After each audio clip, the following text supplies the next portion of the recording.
Bom dia, galerinha, bom dia a todos os polos, bom dia a todos conectados. Sejam bem-vindos a mais uma aula de geografia aqui no nosso canal Educação. Nossa última aula de hoje, galera, vocês aí já em ritmo de fim de semana, né? Lembrando que esta semana, né, nós vamos ter só uma aula, né? Ou seja, na quarta-feira foi feriado, nós não tivemos aula de geografia. Mas hoje nós vamos ter a nossa aula de geografia e nós vamos trabalhar aí, dar continuidade ao último conteúdo, né, que nós trabalhamos. Lembrando que na sexta-feira passada, com certeza vocês devem ter recapitulado em casa, nós trabalhamos aí a biosfera. E hoje nós vamos dar continuidade aí com a nossa última aula referente à biosfera, tá? E aí dentro dessa biosfera nós vamos estudar a parte de hidrografia, né? Essa parte aí referente à formação de bacias hidrográficas, né? Muito importante, né? Para o estudo da geografia. E aí, galerinha, tudo bem com vocês? Deixa-me ver quem é que está conectado. Olha aí, nós temos o polo aí de Canavieira conectado, além dos nossos amigos, né, que assistem a nossa aula pelo YouTube. E aí, qualquer dúvida, né, qualquer perguntinha, coloque aí no chat, qualquer questionamento que surgir, coloque aí no chat, que nós vamos ter o maior prazer de responder. Tranquilo? Vamos partir para o nosso slide? Vamos lá? Olha só, galerinha, como vocês podem observar no nosso slide inicial, nós temos aqui um slide que traz breves informações acerca da nossa aula, onde vocês podem verificar o nome deste amigo de vocês. Vocês nunca vão esquecer, viu? Esse nome aqui, Francisco Souza, seu professor de geografia, a nossa disciplina, a nossa bela e linda geografia, o nosso conteúdo, a biosfera, né? E a data de hoje, este dia 14 de outubro de 2022. Olha aí, galerinha, passando rápido mesmo, nós já estamos quase finalizando a primeira quinzena de outubro, né? 14 de outubro de 2022, praticamente aí finalizando aí a primeira quinzena de outubro, né? Lembrando que outubro, né? Em outubro aí existe a campanha, né? Do Outubro Rosa, né? Estimulando as mulheres a procurar aí um mastologista, né? Ou seja, ter mais cuidado com sua saúde mamária. E aí não só você, mulher, mas a sua mãe, sua irmã, estimule, né, ela a procurar um mastologista, a fazer a mamografia, fazer ultrassom das mamas, exatamente, né, para se antecipar, né, para se precaver aí de um problema maior, ou seja, de um câncer de mama, que Deus nos livre, tá? Avançando para o slide seguinte, nós temos aqui o nosso roteiro de aula, galera, o nosso roteiro de aula, o nosso passo a passo, né? O nosso itinerário, onde nós temos aqui como objeto do conhecimento, ou melhor, onde nós temos como conteúdo a biosfera, lembrando que nós vamos dar continuidade. E o objetivo da nossa aula, os objetivos da nossa aula é compreender o funcionamento da hidrografia dentro da biosfera, tá? Conhecer as principais bacias hidrográficas e seus componentes, destacando a ação antrópica, ou seja, a ação humana. E a nossa aula, né, vai envolver o quê? Teoria e prática. Nós vamos ter resolução de questões durante a aula, assim como no finalzinho nós temos uma atividade para vocês fazerem em casa, tá? Tranquilo? Tudo bem? Olha só, no nosso slide seguinte, né, nós temos aí um questionamento. O que é mesmo a hidrografia? O que é hidrografia? Então, gente, olha, hidrografia, né, ela é um campo, ela é uma parte aí da geografia que estuda as águas do planeta Terra, né? As águas do planeta Terra. Então, olha só, o termo também é utilizado para designar o conjunto das águas de uma região ou país. Então, esse termo hidrografia, né, além de ser uma parte da geografia, também é utilizado para designar o conjunto das águas de uma região ou país.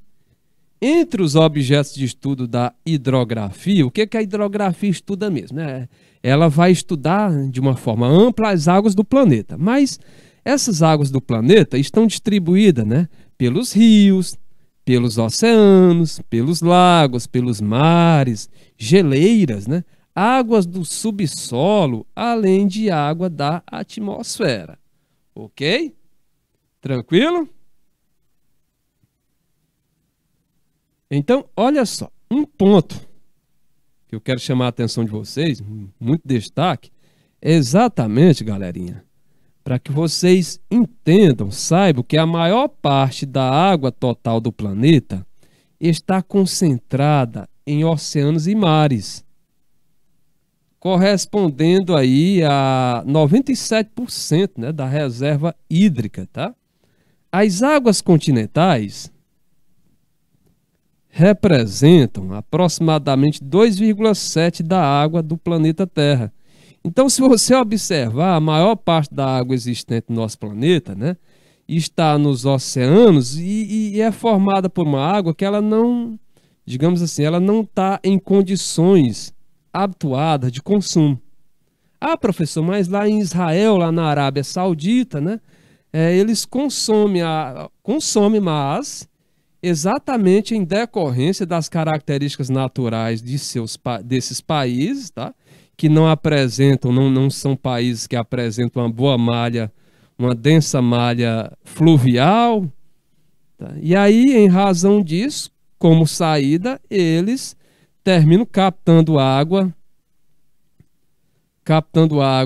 do oceano, mas para tornar esta água potável, né, própria para o consumo humano, é feito um processo de dessalinização que não é um processo tão simples, né? Não é um processo tão simples e é um processo caro, e é um processo também que gera danos ambientais, tá? Mas aí o que eu quero chamar a atenção de vocês é que um pequeno percentual, né, de todo esse total, apesar de nós termos muita água no planeta, mas um pequeno percentual é que, digamos assim, é apropriada para o consumo, né? As águas continentais representam aproximadamente 2,7%, ou seja, essas águas que estão aí nos lagos, nos rios, tá?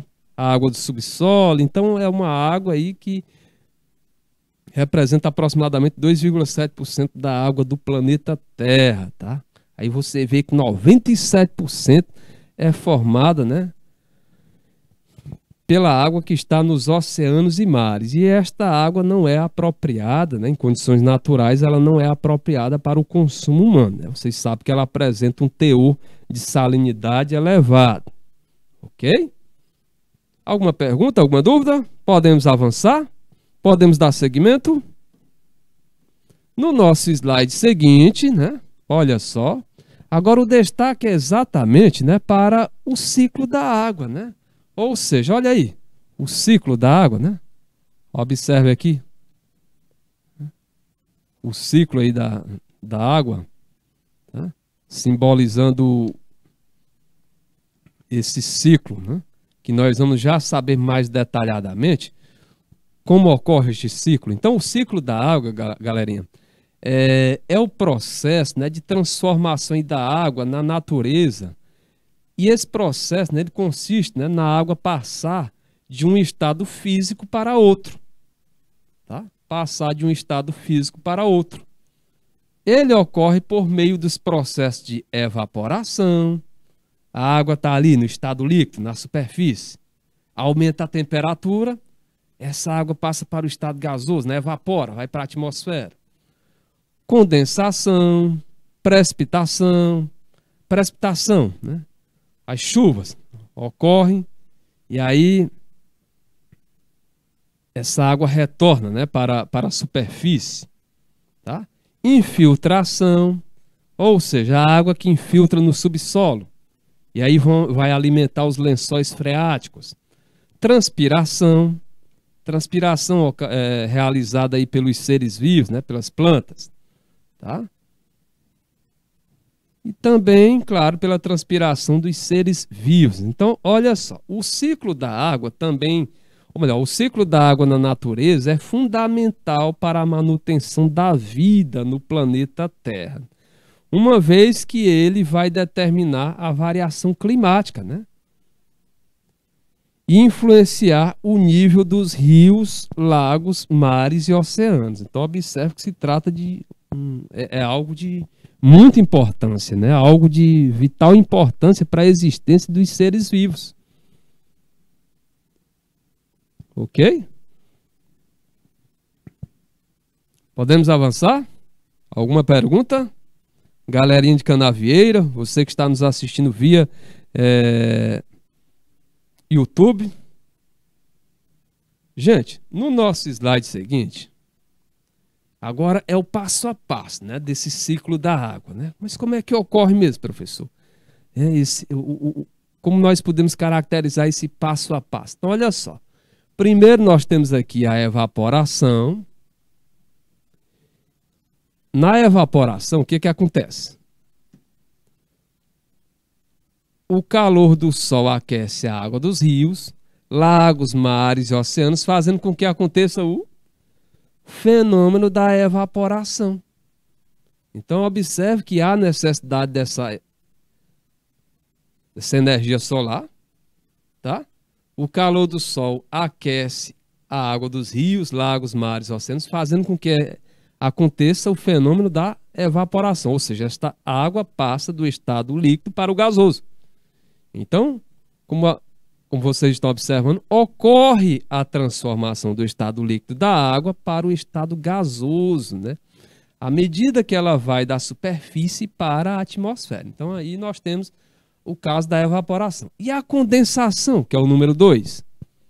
A condensação, esse número 2 aí, o vapor d'água esfria, acumula-se na atmosfera e se condensa na forma de gotículas, né, que irão formar as nuvens, né, ou nevoeiros.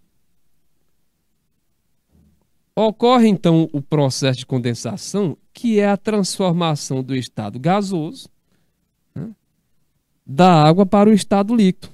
Então, essa água que estava lá na atmosfera no estado gasoso, e por meio dessa condensação, ocorre essa transformação, passando aí do estado gasoso para o estado líquido, né? As nuvens na atmosfera são, na verdade, gotículas, né, de água líquida suspensas no ar. Aí vem a precipitação. Precipitação, outro passo. A precipitação. Então, olha só. Com muita água condensada na atmosfera, inicia-se o processo de precipitação. Onde o quê? Onde as gotículas suspensas no ar se tornam pesadas e caem no subsolo. Ou melhor, e caem no solo, galera. Claro, elas vão chegar ao subsolo, mas depois de infiltrar, né? No momento, essas gotículas suspensas no ar que se tornaram pesadas, né? Elas caem no solo na forma de chuva, tá? Pode ser na forma de neve também, de granizo, mas o mais habitual para nós, né, é exatamente essas gotículas, né, suspensas no ar que se tornaram pesadas, né, que elas caem no solo na forma de chuva, né, na forma líquida, tá? E aí, claro, ao incidir, ao cair no solo na forma líquida, né, ela vai alimentar, vai contribuir para a elevação do nível dos lagos, do nível dos rios, tá? Uma boa parte vai infiltrar, né? Ou seja, vai ficar ali sobre o solo, e aí com o decorrer do tempo, né, ela vai infiltrando no solo até chegar ao lençol freático, ou seja, alimentando o lençol freático, aquela água subterrânea. E a infiltração, né?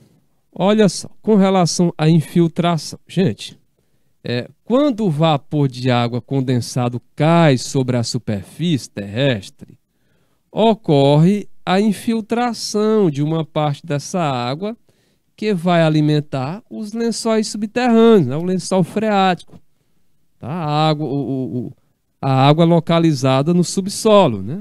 Aquela água que nós obtemos quando nós perfuramos um poço chamado poço artesiano. Bom, Passamos aí pela infiltração, né? Já deu para você, tá bem claro, já deu para você entender aí o que caracteriza como a infiltração ocorre. Então nós já passamos aqui pela fase da evaporação, da condensação, da precipitação e da infiltração. Agora vamos para a parte da transpiração. Então, como a transpiração pode se caracterizar? A transpiração, galerinha, parte da água que se infiltrou no solo pode ser absorvida pelas plantas que depois de utilizá-la, a devolvem à atmosfera, né? Por meio do processo de transpiração. A água também pode evaporar ou escoar sobre o solo. Então, esta água ela também pode evaporar ou escoar sobre o solo e abastecer os rios, né, que desaguam em mares e oceanos. E aí, olha só, reiniciando todo o processo do ciclo da água. Reiniciando todo o processo do ciclo da água. Ok?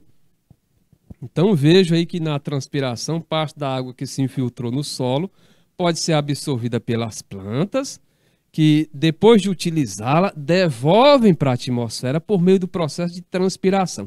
Então é por isso que é importante não desmatar.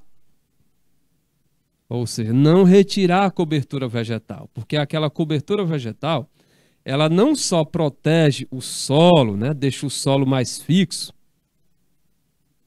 protege o solo contra a incidência direta da chuva, mas também essa vegetação, ela contribui, ela lança para a atmosfera vapor d'água. Olha aí o processo de transpiração. Parte da água que se infiltrou no solo pode ser absorvida pelas plantas, e essas plantas, depois de utilizá-lo, o necessário para a planta sobreviver, o necessário para a existência da planta, ela pode o quê? Ela devolve para a atmosfera outra parte, por meio do processo de transpiração, deixando a atmosfera mais úmida, favorecendo a ocorrência de chuvas. Tá? Viu como a vegetação é importante? Mais um motivo para não se desmatar. Tá? E aí, aqui na imagem ao lado, você vê, né, esse ciclo d'água, né, ocorrendo. Né? Você vê aí o processo aqui da evaporação. Olha só, você vê aqui nesse processo aqui da evaporação, olha aí, esse corpo d'água, vamos imaginar que aqui é um lago, né? E aí, ocorrendo a evaporação, né? Essa água vai para a atmosfera, olha a setinha aí, apontando para a atmosfera. Tá? Que nós temos também a infiltração. A infiltração se caracteriza por quê? Porque a água, ao incidir sobre o solo, vai o quê? Vai, com o tempo, né, infiltrar, alimentando quem? Alimentando o lençol freático. Olha o lençol freático aqui. Essa água subterrânea. Esta água que incidiu sobre a superfície, né, ela também vai ser absorvida pelas plantas, né? E essas plantas, olha só, depois de usar o necessário para a sua sobrevivência, para a sua existência, ela transpira, ela, por meio de um processo chamado de transpiração, ela emite parte aí dessa umidade, né, para a atmosfera. Para a atmosfera. E aí nós falamos aqui num corpo d'água terrestre. Aqui no caso dos mares, olha só, a incidência solar também vai fazer com que parte dessa água seja o que? Seja evaporada. Tá? E aí, olha só, com o decorrer, né, com a evolução do processo, você vê nessa parte superior, né, que existe a condensação, ocorre a precipitação. A precipitação, o que é? Tá vendo essas gotículas? A precipitação é representada aí pela chuva, não só pela chuva, né? Granizo, neve, mas principalmente pela chuva, né? Que devolve essa água que está na atmosfera, né? Que foi evaporada, estava na atmosfera, e faz essa água retornar por meio da precipitação. Ok? Tranquilo? Alguma pergunta? A galerinha de Canavieira, a galerinha aí que está nos assistindo pelo YouTube. Estão compreendendo? Então vamos avançar, né? Vamos partir para o nosso slide seguinte, né? Olha aí, né? De uma forma mais simplificada, né? O ciclo da água, né? Esse ciclo da água. Então veja que ocorre da seguinte forma, né? Nós temos aqui, ó, a evaporação, ocorre essa condensação, ou seja, já na atmosfera, né? Essa evaporação como? A partir da água que está na superfície. Olha aí, o sol atuando, aí essa água vai o quê? Vai evaporar, vai para a atmosfera. Aí, por meio aqui da condensação,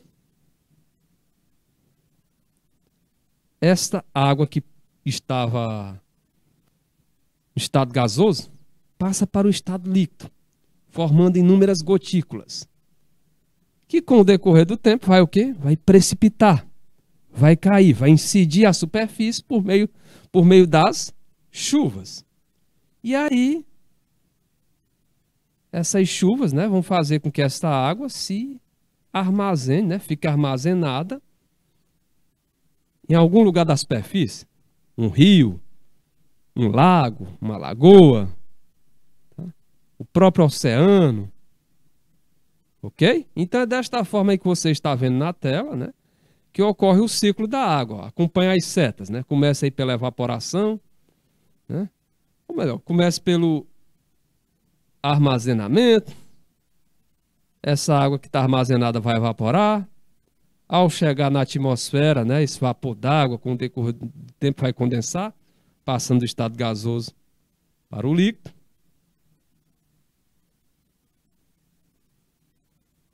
Esse acúmulo vai dar origem à precipitação, ou seja, a queda desta água por meio aí das chuvas, que posteriormente vamos posicionar onde? Nesta área de armazenamento. Que área de armazenamento é essa? Ou seja, um rio, um lago, uma lagoa, córrego, ok? Então é desta forma, galerinha, que nós podemos destacar aí, né, o nosso processo, né, o nosso ciclo, né, o passo a passo aí do ciclo da água, né? Então vocês passaram a ver, a conhecer como ocorre o passo a passo do ciclo da água, né? Tranquilo? Podemos avançar? Olha só, já passamos aqui. Pronto. Já passamos aqui nessa parte. Agora vamos entrar especificamente no que vem a ser uma bacia hidrográfica, galera. Bacia hidrográfica. Tem essa parte teórica aqui, mas mais à frente tem um desenhozinho, né? Tem uma imagem que vai te ajudar aí a compreender melhor, né? Afinal de contas, essa parte aí da ilustração, da imagem, ela nos ajuda a internalizar, a identificar melhor, né? A compreender melhor. Com certeza, como as imagens anteriores, né? Nós passamos pela teoria, mostrando ali como era o ciclo da água, e aí com certeza você terminou de entender a partir do momento que você visualizou aquelas imagens, né? Então, olha só, com relação à bacia hidrográfica, né? As bacias hidrográficas, né? Primeiramente, professor, o que é mesmo a bacia hidrográfica? Então, nós podemos caracterizar, né? Considerar como sendo bacia hidrográfica, né? Áreas delimitadas por divisores de água, né? Que divisores de água são esses, né? O relevo, as montanhas, né? Então são áreas delimitadas, né? Ou seja, áreas demarcadas por divisores de água, né? Que normalmente são os relevos que as diferenciam de outras bacias, né? Ou seja, o relevo, essas montanhas, né? Essas elevações da superfície, tá? Elas vão o quê? Vão demarcar essa área da bacia hidrográfica e vão individualizar essa bacia hidrográfica, ou seja, vão diferenciar essa bacia hidrográfica de uma outra. Uma bacia hidrográfica serve de captação natural de águas por meio da superfície, por meio das superfícies com declividade, né? Então, uma bacia hidrográfica serve de captação natural de águas por meio das superfícies com declividade que levam, declividade, né? Aquela inclinação que faz com que a água da chuva se direcione do ponto mais alto para o ponto mais baixo, acompanhado da gravidade. Ou seja, esta água que incide naquela área, né? Esta área de bacia hidrográfica serve de captação natural das águas, ou seja, a água que incidiu naquele espaço, naquela superfície, e aí, por meio, né, das superfícies com declividades, né, aquelas partes, ou seja, elas vão partindo daquelas áreas mais altas para as partes mais baixas. Resumindo, levam a água da chuva do ponto mais alto para o ponto mais baixo, acompanhando o sentido da gravidade.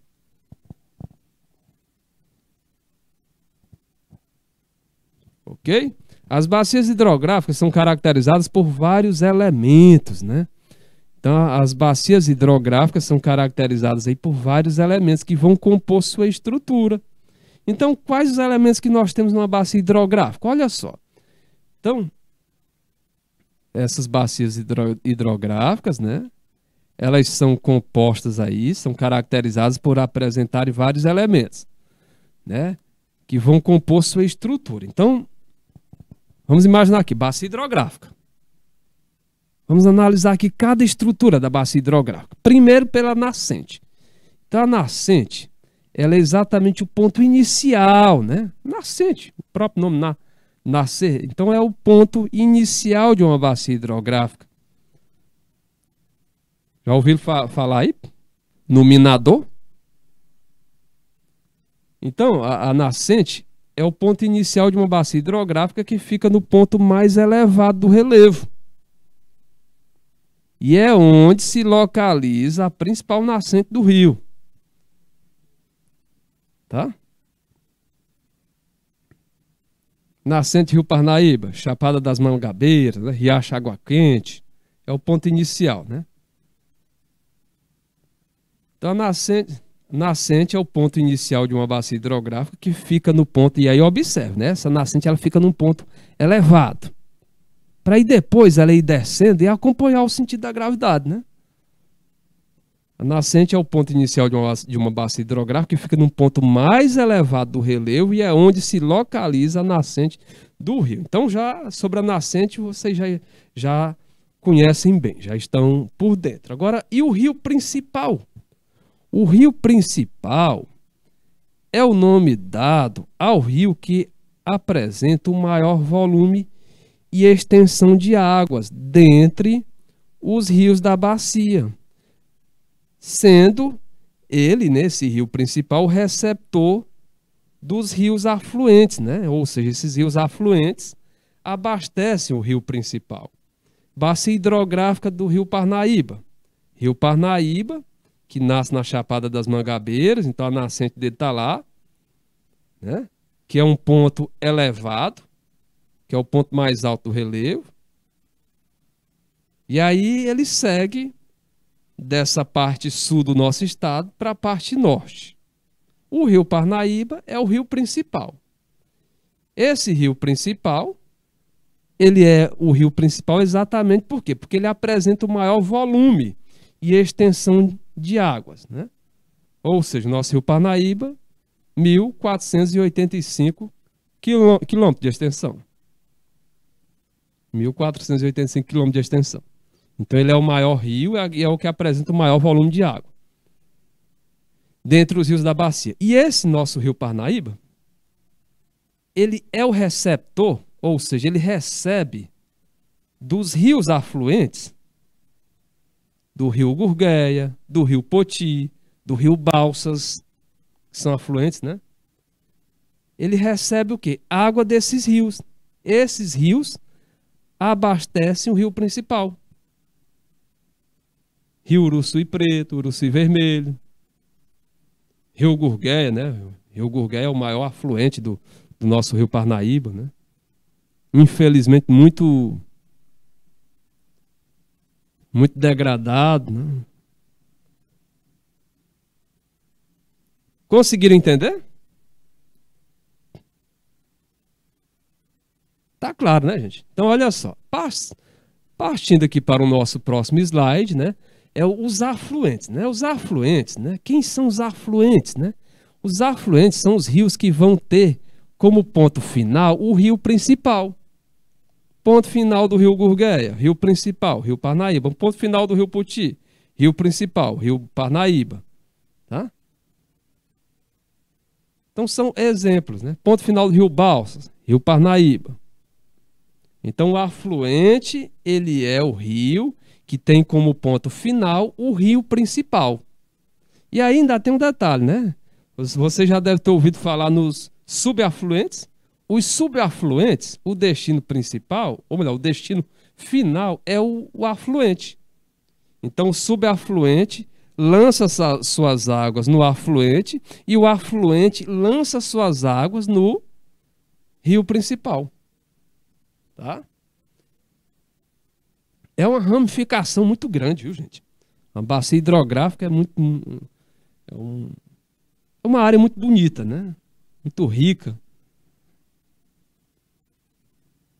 Muito interessante.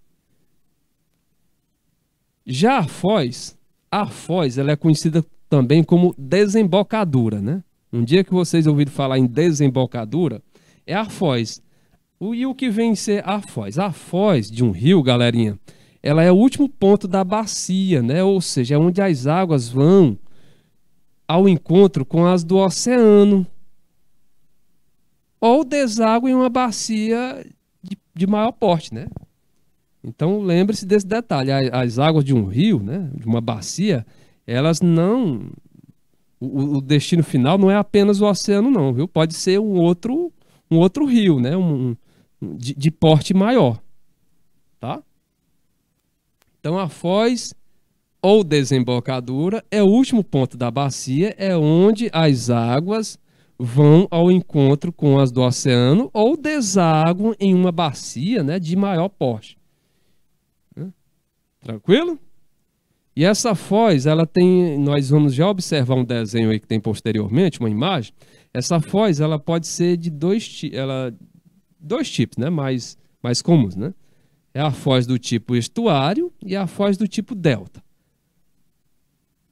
Que vocês vão já compreender melhor por meio do desenho, né?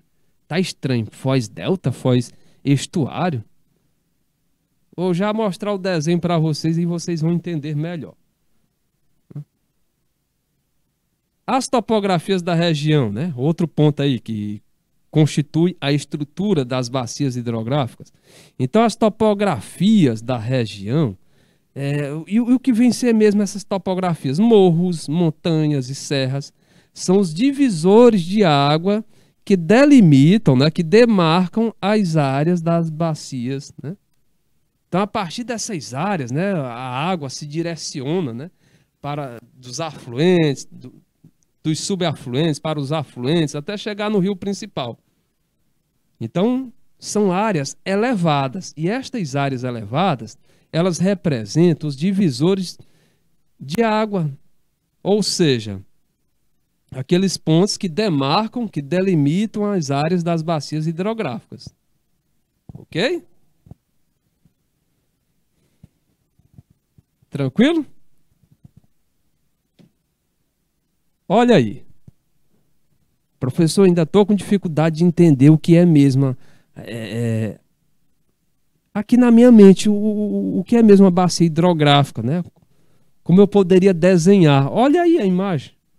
A bacia hidrográfica. Nós falamos, né, que ela é demarcada por pontos elevados, né? Os divisores topográficos. Olha só. Tá vendo esse tracejado aqui? Amarelo? Esse tracejado amarelo, tá? Ele é o quê? São os interflúvios. Interflúvios é outro nome que nós damos aos divisores topográficos, né? Os interflúvios são as regiões mais elevadas ou altas, as regiões formadas por montanhas, morros, serras, tá? Servindo de divisores entre uma bacia e outra, né? É o mesmo que divisor de água, né? São os interflúvios. São as regiões mais elevadas ou altas, servindo de divisores entre uma bacia e outra. Ou seja, é o chamado divisor de águas. Lembra lá da nascente que nós falamos anteriormente? Olha aqui no nosso exemplo aqui, ó, a nascente. A nascente fica aqui nesse ponto mais elevado. Ó. A nascente. Ou seja, é onde o rio tem sua origem. Tá? O afluente. Olha aqui, isso aqui tudo é afluente, ó. Essa parte aqui, olha essa partindo aqui do... Aqui nós temos o rio principal, né?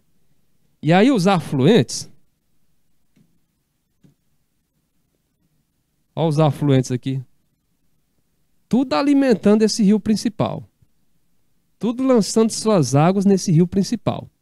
Então o afluente... ele é um rio menor que deságua no rio principal. Tá? No rio principal, certo? E o leito? O leito do rio é o espaço ocupado pelas suas águas. Olha, deixa eu demarcar aqui bem. Olha, tá vendo esse espaçozinho aqui, essa lateral? Olha. Tá vendo aqui, olha? Aqui é o leito. O leito não é nada mais, nada menos do que o espaço ocupado pelas águas do rio. Aqui no caso aqui do afluente, ó, esse espaçozinho aqui, ó, onde você vê em azul. Esse espaço em azul, o azul simbolizando a água, é o leito do rio. Então o leito do rio é o espaço ocupado pelas águas do rio. E finalmente, né, onde você vê essa imensidão aqui azul, né, esse ponto final, nós temos o que aqui? Nós temos a foz, olha. Tá vendo aqui, olha? A foz, o que vem a ser a foz? A foz é o ponto onde os rios deságua no mar ou nos rios, ou em outros rios, né? No nosso exemplo aqui, está sendo o mar, mas essa foz, né, pode ser exatamente, né, o ponto ali onde o rio deságua suas águas em outro rio. No exemplo em questão aqui, está sendo o mar. Então a foz é exatamente o destino final. Foz ou desembocadura, né? Então a imagem que você está vendo aqui caracteriza o quê? Uma bacia hidrográfica. Tranquilo, galera? Estão compreendendo? Tá claro? Podemos avançar? Olha só, vamos para o nosso slide seguinte. Então, com relação aqui à nossa bacia hidrográfica, né? Eu acredito que não ficou dúvida, né? Vocês conseguiram agora entender melhor. Partimos lá da parte teórica, né? Parte ali referente à leitura, e aí apresentamos o desenho, a imagem, para você internalizar, compreender melhor. No slide seguinte, professor, e a diferença, aquela questão da foz, que o senhor falou que existia foz do tipo estuário e delta, olha aí. Pronto, chegamos no caso. Essa é a foz estuário, tá? Essa que você vê à esquerda do seu vídeo, olha só. Aqui é a foz estuário. E a que você vê aqui mais à direita é a foz delta. Se você... Mas, professor, qual a diferença mesmo? Gente, olha. Observa o ponto final. Na foz estuária, o rio chega aqui até o final. O rio lança suas águas no mar em um único canal. O rio não se divide, né? A foz estuário, o rio lança suas águas em um canal, o rio ele não o quê? Ele não se divide, né? Ele chega até o ponto final em um canal só. Na foz do tipo delta, olha o que acontece, gente, olha. Que tanto braço é esse? Que tanta ramificação é essa? Isso significa o quê? Isso significa que o rio, ao se aproximar de sua foz, o rio se divide em vários braços. Delta por quê?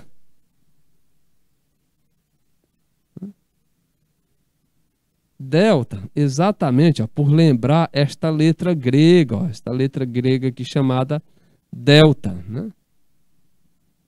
Tá vendo aí? Olha aí a semelhança, ó, delta. Por isso o nome da foz, né? Foz do tipo delta. Tá? É claro que, observando, né? Dependendo, né, do ponto de referência, dependendo da posição da pessoa, esse delta pode parecer invertido, né? Nesse ponto aí tá normalzinho, né? Mas dependendo da forma como você analisa o mapa. Então, olha só. Né? No caso do delta, a foz do tipo delta, o que diferencia ela da foz estuária é exatamente isso, né? Ou seja, o fato dessa foz do tipo delta apresentar ramificações, apresentar braços, né? Se dividir em vários canais. No caso do estuário, não. Do estuário é apenas um canal. O rio se aproximou do ponto final da sua foz, lança diretamente suas águas sem se dividir. Agora, na foz do tipo delta, não. É só você observar a quantidade de canal, né? A quantidade de braços que surgiram aí. É o caso do nosso rio Parnaíba. O nosso rio Parnaíba, ele tem um tipo de foz chamada delta, né? E é um dos poucos no mundo, né, que apresenta esse tipo de foz, né? Além dele nós temos o rio Nilo, né, lá na África, o rio Mekong, lá no Vietnã.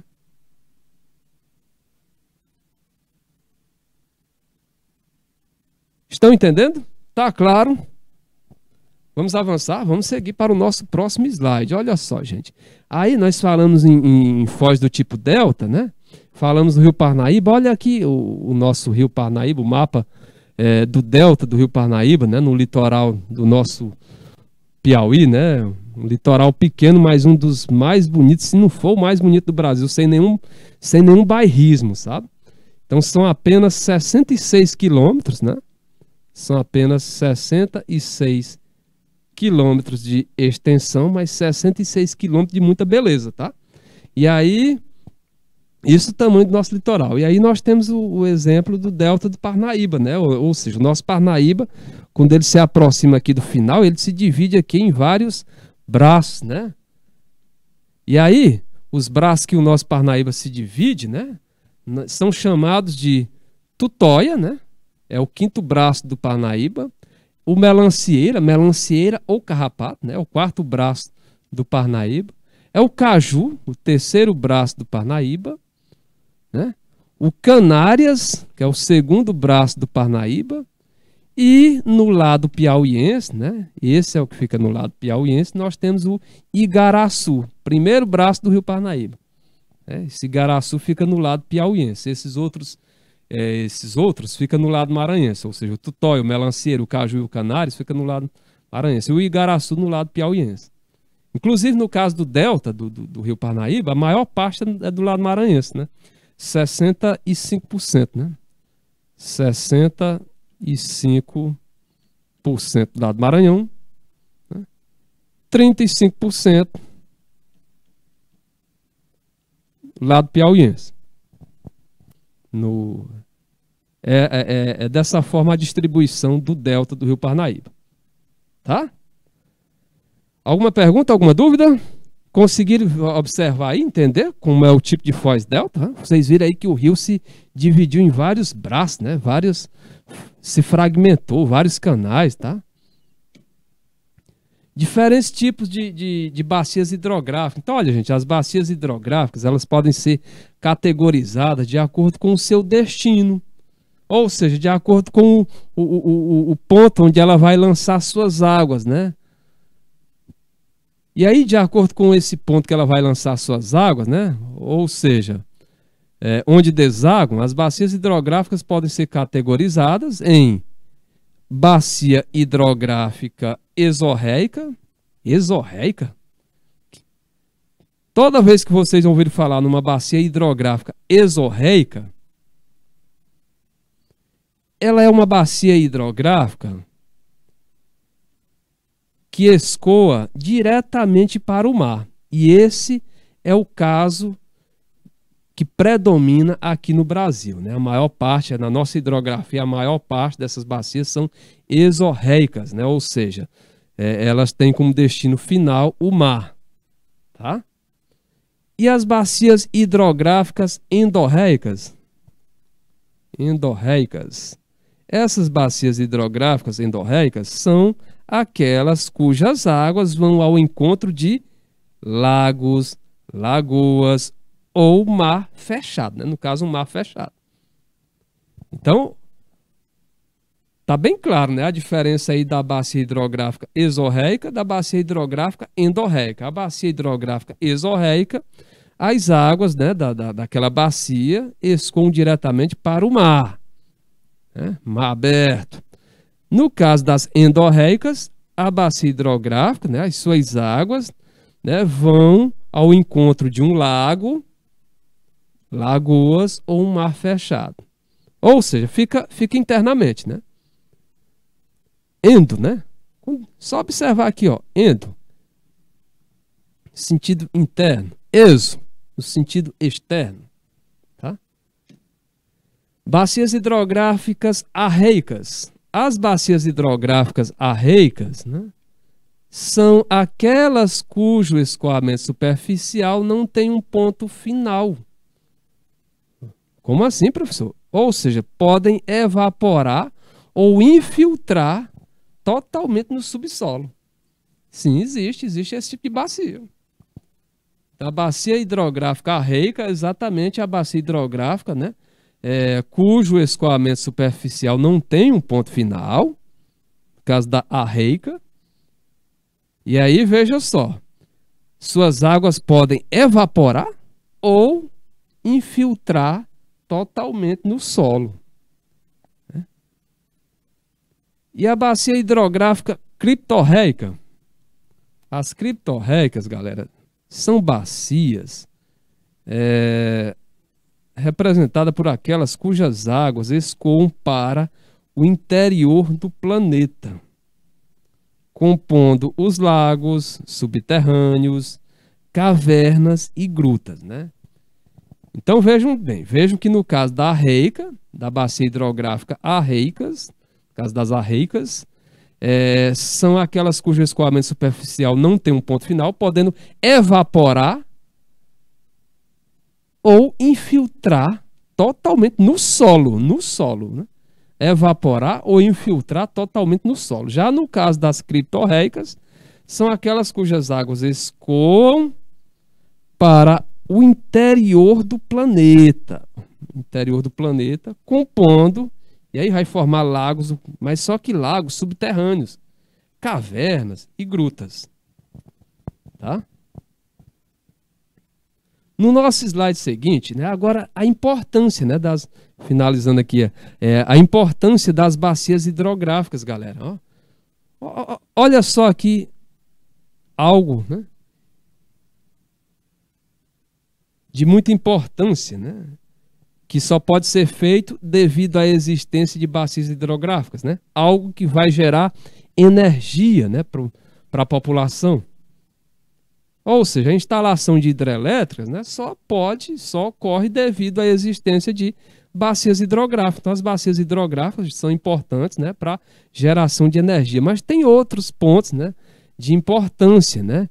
Então, a importância das bacias hidrográficas, galerinha, se dá conforme a inserção do seu rio principal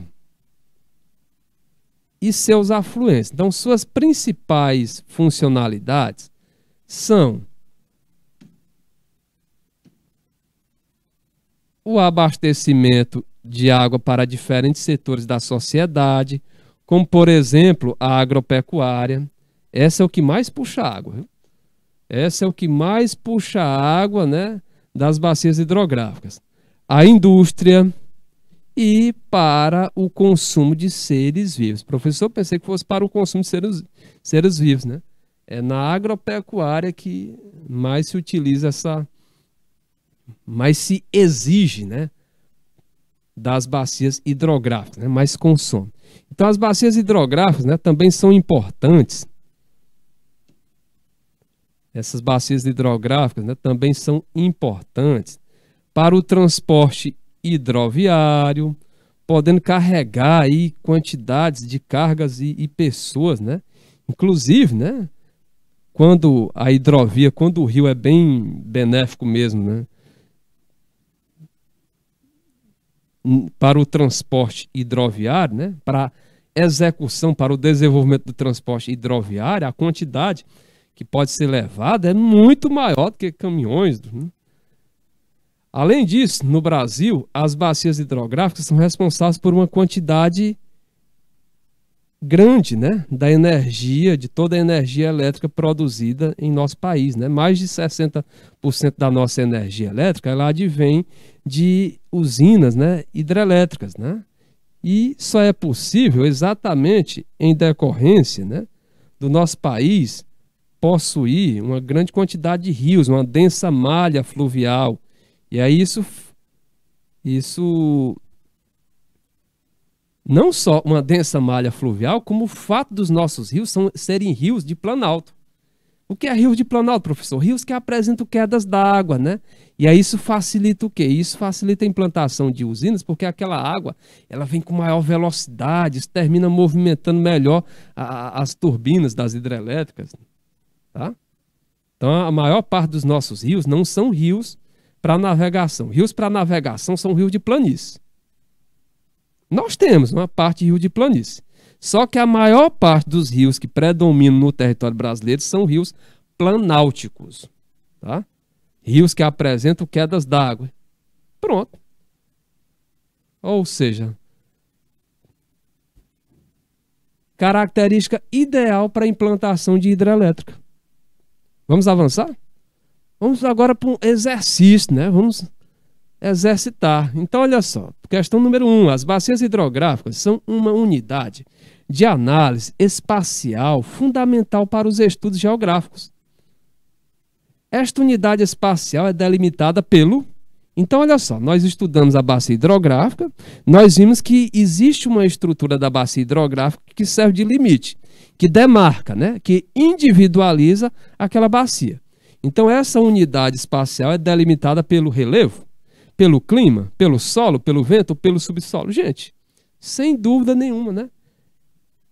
Exatamente a letra A, o relevo, né? O relevo, ele é quem delimita, né, essa unidade de análise espacial, essa bacia hidrográfica, ok?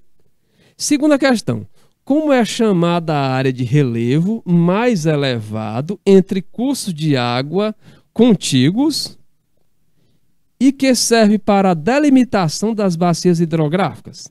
É praticamente a mesma pergunta, só que com outros termos, né? Termos mais técnicos, vamos dizer assim, mais desconhecidos. Ou seja, é uma primeira questão, só que com outras palavras. Então, essa segunda questão, a alternativa correta, acredito que vocês devem ter lembrado, quando a gente estava analisando lá o desenho, né, aquela imagem da bacia hidrográfica, aí vocês devem ter visto uma palavrinha lá chamada interflúvio. Exatamente a letra C. Os interflúvios, né, eles são referentes ao relevo, né?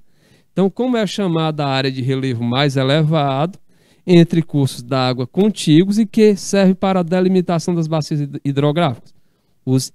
O interflúvio. Morros, montanhas, serras, tá? Terceira questão. A bacia hidrográfica é composta por um conjunto de elementos ambientais como nascente, rio principal e afluente, que abarcam a hidrogeografia de uma região. Um afluente é um rio que? Fácil demais, gente. Um afluente ele é um rio que? Letra E. Possui um grande fluxo de água de uma única origem. Letra D. Contribui para a diminuição de volume de água local. Diminuição. Letra C. Recebe um grande volume de água de lagos e lagoas. Letra B. Nasce nas partes mais baixas do relevo hidrográfico. Gente, sem dúvida nenhuma, um afluente é o que consta aqui na letra A, né? Ele se caracteriza por desaguar, por lançar suas águas em outro rio, né? Só que um rio de magnitude maior. Ou seja, o afluente ele deságua em outro curso de água de magnitude maior. Ok? Quarta questão. O ponto final de uma bacia hidrográfica, onde ocorre o deságue da água em outro rio ou oceano, é corretamente chamado de o ponto final. Fácil demais, né, gente? O ponto final. Ponto final, né? Nascente onde nasce. O ponto final é a letra B, é a foz. Foz ou desembarcadura, ou desembocadura, né? É onde ocorre o deságue de água em outro rio ou oceano, ok? E aí, para vocês, nós temos agora a nossa atividade para casa. Estão observando aí na tela? A nossa atividade para casa, né? Nossa atividade para casa, nós temos aí 5 questões, né? 5 questões bem fáceis aí, baseada em que assunto? Baseada no conteúdo de biosfera, né? Ou seja, nessas 3 aulas que nós assistimos no decorrer destas últimas semanas, tá? Então, o que você acompanhou aí referente à biosfera, você consegue responder, ou seja, vai te ajudar na resolução dessas questões. Tranquilo? Galerinha, por hoje é só. Por hoje eu encerro aqui o nosso encontro de hoje. Bom fim de semana para vocês e até o nosso próximo encontro. Tchau, tchau, galera. Fique com Deus. Até a próxima.